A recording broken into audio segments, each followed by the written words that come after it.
Tuhan bersamamu. Inilah Injil suci menurut Lukas.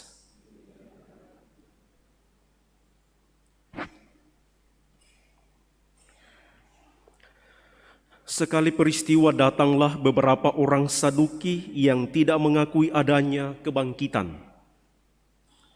Mereka bertanya kepada Yesus, "Guru, Musa menuliskan untuk kita perintah ini. Jika seorang yang mempunyai saudara laki-laki mati, meninggalkan istrinya, tetapi tidak meninggalkan anak, maka saudaranya harus kawin dengan wanita itu dan membangkitkan keturunan bagi saudaranya. Adalah 7 bersaudara. Yang pertama kawin dengan seorang wanita, lalu mati tanpa meninggalkan anak. Lalu wanita itu dikawini oleh yang kedua dan oleh yang ketiga. Dan demikianlah berturut-turut oleh ke-7 saudara itu. Mereka semuanya mati tanpa meninggalkan anak. Akhirnya wanita itu pun mati. Bagaimana sekarang dengan wanita itu?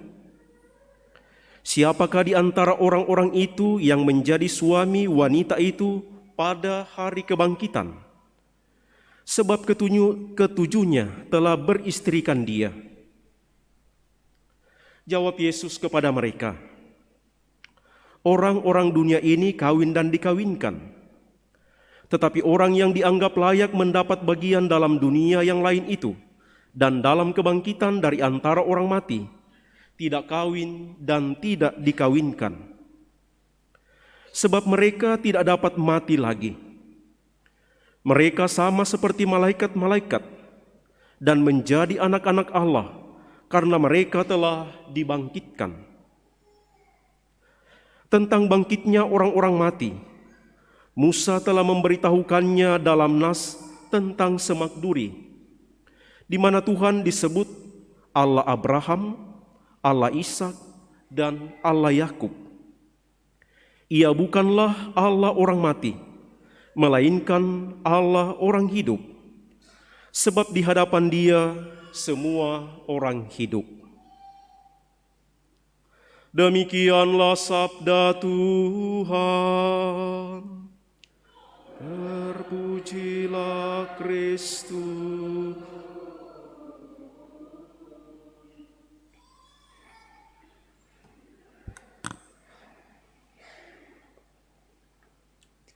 Bapak, Ibu, saudara-saudari sekalian yang terkasih di dalam Tuhan, saya merasa dan ada keyakinan dalam diri bahwa Ibu Bapak, saudara-saudari, termasuk saya juga, masih takut mati. Tidak ada di antara kita ini yang sekarang berani mau mati. Pasti dengan berbagai cara kita menghindari kematian. Kalau boleh jangan mati, hidup terus. Begitu prinsip yang biasa kita dengar, kita hayati, barangkali juga menjadi prinsip kita.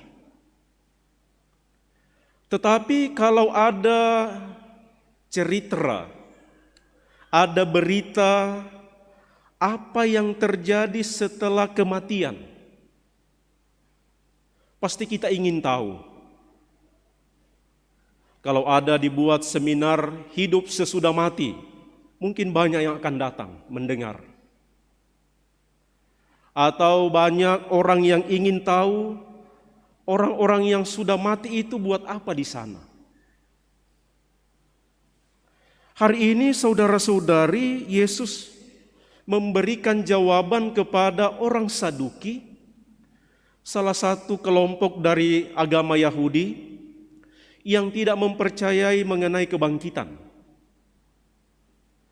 Karena orang-orang Saduki ini hanya berpegang pada 5 kitab Taurat yang disebut Pentateuch.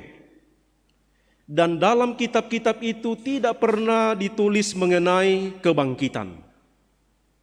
Karena itulah orang-orang Saduki ini tidak percaya adanya kehidupan setelah kematian. Dan karena itu datang bertanya kepada Yesus sekali lagi sebenarnya hanya untuk mencoba Yesus. Dia bertanya mengenai keyakinan bahwa ada 7 bersaudara laki-laki. Yang pertama menikah dengan seorang perempuan, tetapi meninggal tanpa mempunyai anak. Dan menurut hukum Yahudi, saudaranya yang laki-laki itu wajib menikahi lagi istri saudaranya itu yang telah menjanda. Dikisahkanlah sebuah kisah yang barangkali hanya angan-angan dari orang Saduki yang datang bertanya kepada Yesus. Jawaban Yesus sangat jelas. Yang pertama adalah orang yang telah mati dan dibangkitkan telah mengambil bagian di dalam keabadian dengan Tuhan. Mereka telah meninggalkan dunia yang fana. Tidak lagi perlu mencari hal-hal yang fana, tetapi mereka telah abadi. Hidup mereka tidak lagi seperti di dunia ini, punya jasmani, punya raga, punya gender, jenis kelamin.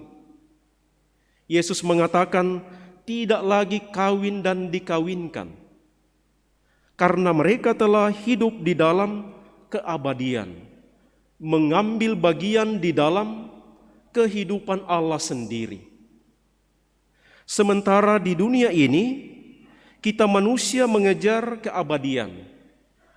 Keabadian yang sebenarnya tidak kekal.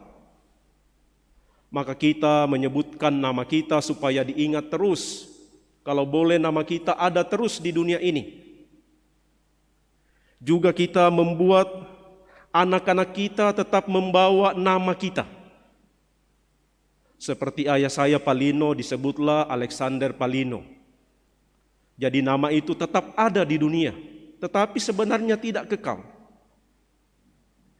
Orang yang sudah mati dan dibangkitkan telah mengambil bagian di dalam kehidupan Allah sendiri. Telah mengalami keabadian. Poin yang kedua yang diajarkan oleh Yesus adalah Allah yang kita imani adalah Allah orang yang hidup. Kalau Bapak Ibu sekarang umur 50, diciptakan oleh Allah sampai umur 50, kemudian meninggal. Apakah sampai umur 50 saja Tuhan memelihara kita? Apakah sampai umur 50 saja Tuhan menjaga kita? Setelah Anda meninggal umur 50 dimasukkan dalam gudang, Tuhan tidak perhatikan lagi. Tuhan tidak anggap lagi. Yesus mengatakan, Allah yang kita imani adalah Allah orang-orang hidup. Dikutiplah dari kitab Keluaran, bahwa Allah yang kita imani yang menampakkan diri kepada Musa itu adalah Allah Abraham, Allah Ishak, dan Allah Yakub. Kitab suci tidak mencatat Allah almarhum Abraham, Allah almarhum Ishak, Allah almarhum Yakub. Kitab suci mencatat Allah Abraham, Allah Ishak, dan Allah Yakub. Kematian fisik kita, kematian tubuh kita tidak membuat kita terpisah dari Allah. Maka entah kita di dunia ini, hidup di dunia ini, maupun hidup setelah kebangkitan, Tuhan tetap menjaga, Tuhan tetap melindungi, Tuhan tetap memelihara kita. Tuhan tidak membiarkan kita, tetapi Dia adalah Allah kita, karena kita pun adalah orang-orang yang hidup. Dan yang ketiga, Rasul Paulus dalam bacaan kedua mengingatkan kita bahwa Yesuslah yang menjadi model bagi kita sebagai murid-murid, sebagai orang-orang yang percaya mengenai kebangkitan. Kebangkitan Kristus menjadi model bagi kita untuk mempunyai harapan bahwa murid-murid kita sekalian yang percaya kepadanya akan beroleh kebangkitan yang sama. Maka mari kita mohon dalam perayaan Ekaristi ini, semoga kita sungguh menjadi orang-orang yang baik, orang-orang yang hidup sesuai dengan martabat kita yang menantikan kebangkitan dan kehidupan abadi bersama dengan Tuhan. Dan semoga hidup kita di dunia ini menggambarkan mengenai hidup yang abadi itu. Kita hidup di dalam kebenaran, hidup di dalam Allah, hidup sebagai putra-putri Allah yang sungguh menggambarkan kehidupan abadi bersama dengan Tuhan.